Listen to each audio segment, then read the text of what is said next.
Wala na'y plano mosang-at pa o reklamo ang pamilya sa tulo ka mga napatay sa ipahigayong bypass operation sa Talisay City. Apan matud nila nga dili makatarunganon ang nabuhat ngadto sa mga napatay. Kini ang itutukan ni Luan Mirondina.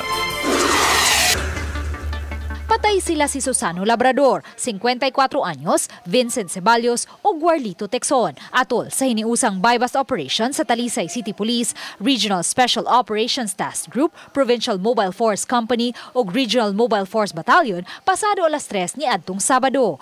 Mato ni Police Superintendent Marlo Conag, hepe sa Talisay City Police, nga notadong mga armado ang tulo ug misuway kini pagpabuto sa ilang armas dihang nakabantay nga mga pulis ang ilang katransaksyon. Kasi itong mga grupo nila, hindi talaga ito mga basta-basta na grupo. As I've said in the report, nandun kasama nila yung mga most wanted ng Talisay.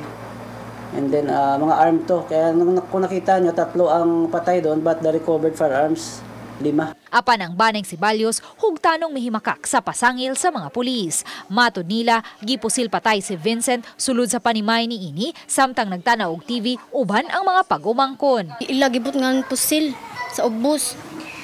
Pag-ingon nga ka ng ayaw sir, ni anak ko kuya, mo to ilagi pusil.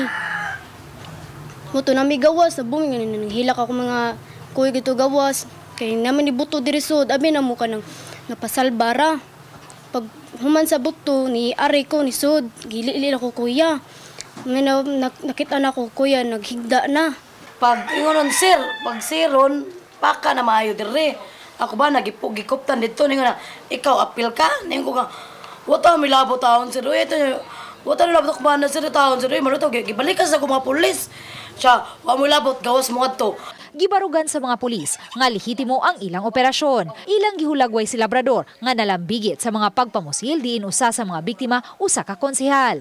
Samtang sila si Ceballos ug Texon parehong nalambigit sa illegal nga drogas. Based on actual naman talaga, hindi naman yan kasi tingnan mo yung pulis ko sa Mananga, binaril ng mga suspects, di ba?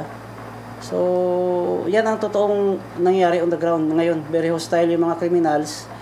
Talagang nalalaban talaga sila. Ang mga kabanay sa tulo ka mga biktima mitataw nga wa na sila'y planong mosang-at pa og reklamo batok sa mga pulis. Apan mipadayag sila og kahiubos sa di makatarunganong pamaagi sa pagpatuman sa balaod. Bisag maingong pamingwa kay mao ni guwa na nila. Mao bitaw dili na lang yung mag kuan kay lupig mami kay mga pobre gud kay mi.